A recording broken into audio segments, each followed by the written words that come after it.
I'm Brett Segmiller, and today I'm going to be talking about a pretty much forgotten guilty pleasure movie called Alien vs. Predator. Now, let's get this out of the way first thing. Alien vs. Predator is pretty much a garbage movie, and there's no getting around that.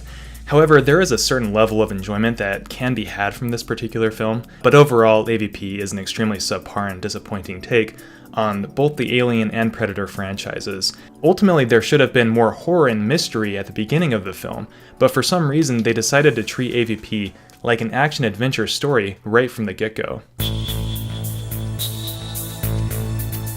But all of that aside, something stood out to me the most recent time I watched AVP, which made me think that maybe the film was just a little bit smarter than I gave it credit for in the first place. I know that's saying a lot. After the group of explorers finds a stash of Predator weapons inside the underground pyramid, ironically no one actually recognizes that these artifacts are weapons, even though they're very clearly weapons for anyone who has a brain. So even though this lack of awareness in and of itself is terrible writing, what happens next is even more irritating, but kind of funny when you think about it. At this point in the story, the expedition members have become separated into two different groups, and after hearing the second group get attacked by facehuggers, Alexa says, "We're gonna round up the rest of the team and get to the surface. Let's move." Before anyone has a chance to get going, Maxwell Stafford, the assistant to Peter Weyland, and several other members of the expedition, pull the handles from their briefcases, revealing assault rifles hidden inside. At seeing this, Alexa says, "What are you doing?" Maxwell responds, "My job. Yours is over." To which Alexa responds, "My job is over when everyone is back on the boat safely, and that gun doesn't change anything." I remember when I first watched AVP in theaters back in 2004, that I found this particular line, "that gun doesn't change anything," absolutely hilarious. I found it funny because Alexa instantly realizes that she doesn't have any power in the situation after the guns are revealed, because the men with the guns refuse to follow her orders. They can just do their own thing now.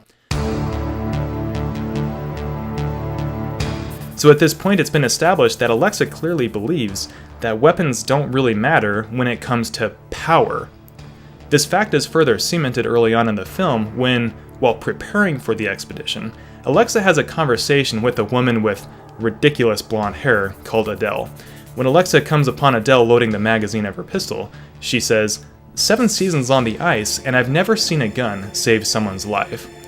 Adele responds, to her credit, "I don't plan on using it." "Then why bring it?" Alexa asks. "Same principle as a condom," Adele replies. "I'd rather have one and not need it than need it and not have one." Alexa clearly establishes that in her line of work, she believes that weapons don't have any inherent value, and that they don't change power dynamics when they enter the picture. But then, all of a sudden, everything goes disastrously wrong, and the team starts getting picked off one by one. Shortly afterward, the pretentious archaeologist who can magically interpret any hieroglyph discovers writings on a wall and explains to Alexa that ancient predators used Earth as a breeding ground for the aliens, the ultimate prey. To do this, young predators would come to Earth to slay the aliens to gain their status as hunters. Like a video game quest, weapons were placed inside of the pyramid for the hunters to find and use in their fight against their prey. Upon hearing this, Alexa has a bit of an epiphany and says, "This pyramid, it's like a prison. We took the guards' guns, and now the prisoners are running free. To restore order, the guards need their guns." While Alexa probably didn't mentally link her conversation with Maxwell early in the story about guns to this recent epiphany, the prisoners and the guards metaphor helps Alexa realize that power hierarchies do matter. Without weapons, guards can't maintain order, and if they can't maintain order, then anarchy ultimately reigns. This visualization helps Alexa come to understand that, yes, the guns do mean something, and without them, the world will be overrun by the serpent-like aliens. When confronted by the last remaining predator, she returns the weapon to its rightful owner to restore order. In return, the predator crafts her a makeshift spear and shield out of the remains of the alien that Alexa helped kill, and gives it to her to help her survive. Ironically, now Alexa is armed with weapons of her own. Was the theme of AVP supposed to be about the main character coming to realize that weapons do in fact change power dynamics? Or is the film just a hodgepodge of ideas that weren't really meant to amount to anything in particular? It's very possible that the writers of AVP sincerely believe that having a weapon doesn't change anything like Alexa says at the beginning, and that the following events in the story weren't intended as an overarching theme to the story. In other words, maybe it was just a happy accident that the story turned out this way. But regardless of intention, when you combine the ideas and themes from all these scenes together, an ideology starts to unfold. What you get is the story of a competent woman who, for whatever reason, doesn't believe that weapons and guns have any inherent value. And she comes to the realization that weapons do change power dynamics, and that guns can save lives when used by the right individuals. But from a story writing perspective, it's always essential for lead characters in stories to learn something and become a different person than what they were at the beginning of their story. The quintessential example of this is Luke Skywalker from the original Star Wars trilogy, as he transitions from a naive boy to a wise and powerful Jedi warrior. While it's true that Alexa is still a boring and somewhat annoying character in AVP, at the very least, she actually does have an internal story arc to her character.